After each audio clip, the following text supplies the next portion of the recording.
Welcome to the Short Funk Podcast. I'm Tom Barbalet, and today a question from a listener. Let's call him Listener Ron.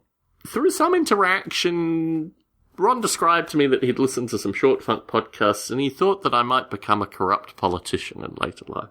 And this topic so hit me, kind of quizzically. I said to him, do you mind if I actually use this as a Short Funk topic? Because I'd like to dissect the thinking behind this. My perspective associated with politics comes from growing up in the capital of Australia and seeing politicians around me and realising actually that what was marketed as being meaningful choices between the two political parties was actually just a bunch of nonsense that was kind of sold to people so they felt better about having to vote for one of the two schmuck parties.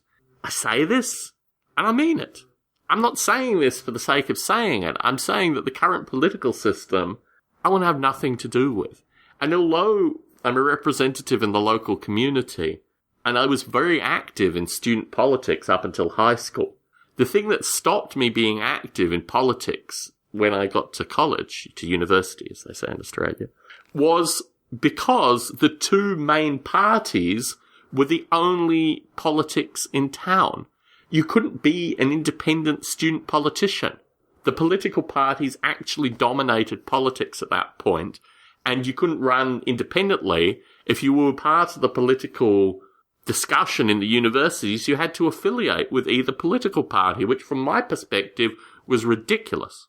And I stopped being involved with any student politics when I got to university for that reason. My perspective here in the US, San Jose, where I'm sitting, is that in the community, I can be very active.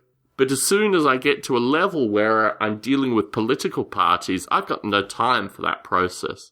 And although I could run as an independent in these circumstances, I don't want to be part of the system. I don't want to be part of even the local council level of the system. I think I'm far more useful at the level that I'm currently operating, with the view that anything up gets me involved in exactly what I want to move away from. When Ron asked me this question, the thing that came to mind was the crack epidemic. Because the parents who used crack, the children had nothing to do with it. I feel a bit like this associated with divorce as well. Having been in a divorced family, having seen the economic and social effects of divorce, and having experienced the lack of money, the poverty associated with divorce, and also the stigma which still exists associated with children of divorced parents, I got no time for that. And as with the crack epidemic, the children of the crack users had no time for crack. I feel the same way about the political system. Having seen the effects of the contemporary political system, I have no time for it. My interest is actively in the dismantling of the contemporary political system.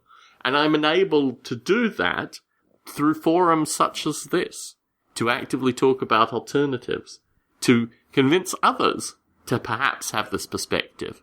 And as a growing number of us have no interest in the contemporary political system, its legitimacy erodes.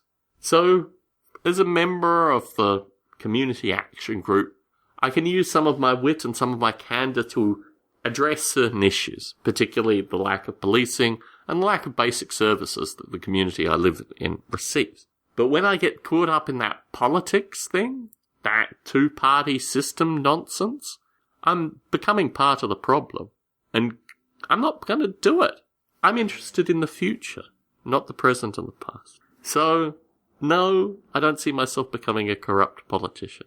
I see myself being a marginalised resident that tries to use some clever intellect and maybe some verbal wit wherever possible to try to convince the city that the area that I live in is worthy of some degree of existential respect. Tom Barbalet in San Jose, signing out.